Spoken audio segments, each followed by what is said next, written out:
അപ്പം നമുക്കൊരു തട്ടിക്കൂട്ട് മട്ടൺ സ്റ്റൂ ഉണ്ടാക്കാം. തട്ടിക്കൂട്ട് മട്ടൺ സ്റ്റൂ എന്ന് പറയുമ്പോൾ കയ്യിലുള്ള ഇൻഗ്രീഡിയൻസ് വെച്ചിട്ട് ഒരു മട്ടൺ സ്റ്റൂ. വളരെ കുറച്ച് മട്ടനാണ് കയ്യിലുള്ളത്. അത് നന്നായി കഴുകി വൃത്തിയാക്കിയതിന് ശേഷം ഒരു കുക്കറിലോട്ട് ഇട്ട് കൊടുക്കാം. അതിലോട്ട് സ്വല്പം മഞ്ഞൾപ്പൊടി, പിന്നെ കുരുമുളക് പൊടി, ആവശ്യത്തിന് ഉപ്പ് ചേർത്ത് നന്നായി തിരുമ്മി യോജിപ്പിച്ചതിന് ശേഷം പാകത്തിന് വെള്ളം ഒഴിച്ച് അടച്ച് അടുപ്പത്ത് വെച്ച് നമുക്ക് വേവിച്ചെടുക്കാം. ഒരു 5 വിസിൽ മതിയായിരിക്കും മട്ടൻ വേവാനായിട്ട്. 5 വിസിൽ വന്നതിന് ശേഷം ഒരു 5 മിനിറ്റ് ലോ ഫ്ലെയിമിലിട്ട് ഒരു 5 മിനിറ്റ് കൂടെ വേവിച്ചെടുക്കാം. ശേഷം അതിൽ വിസിൽ പോയതിന് ശേഷം നമുക്ക് എടുത്ത് നോക്കാവുന്നതാണ്. അതിനിടയിൽ ആവശ്യമായിട്ടുള്ള പച്ചക്കറികൾ ക്യാരറ്റ്, പൊട്ടറ്റോ, കുറച്ച് ബീൻസ്, ഒരു ചെറിയ കഷ്ണം തക്കാളി, സവോള, ഒരു പച്ചമുളക്, ചെറിയൊരു കഷ്ണം ഇഞ്ചി, ഇതാണ് ഞാൻ എടുത്തിട്ടുള്ളത്. എല്ലാം തൊലി കളഞ്ഞ് കഴുകി അരിഞ്ഞ് എടുത്ത് വെച്ചിട്ടുണ്ട്. അതിനിടയിൽ സ്റ്റൂവിന് ആവശ്യമായിട്ടുള്ള തേങ്ങ, വളരെ കുറച്ച് തേങ്ങ എടുത്തിട്ടുള്ളൂ. തേങ്ങാപ്പാൽ കൂടുതൽ ചേർക്കുന്നതാണ് സ്റ്റൂവിന് കൂടുതൽ രുചി നൽകുന്നത്. 1-ാം പാലും 2-ാം പാലും അരിച്ച് മാറ്റിയെടുത്ത് വയ്ക്കുക.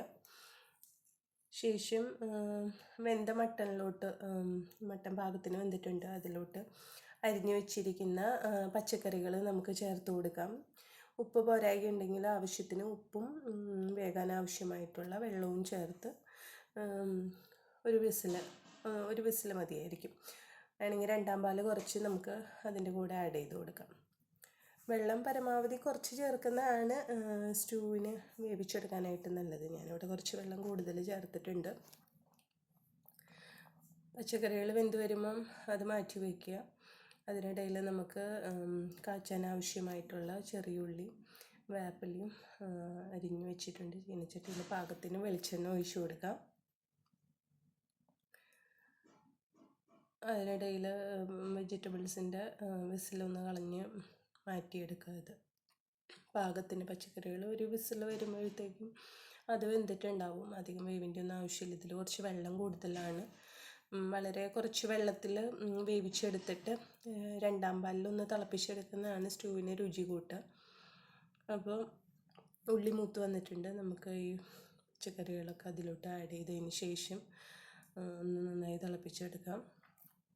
അതിനുശേഷം 2-ാം പാലും 1-ാം പാലും ആഡ് ചെയ്ത് കൊടുക്കുക. ഇത് വളരെ കുറച്ച് തേങ്ങാപ്പാലുള്ളതുകൊണ്ട് ഞാനത് ഒരുമിച്ച് തന്നെ ആഡ് ചെയ്തു.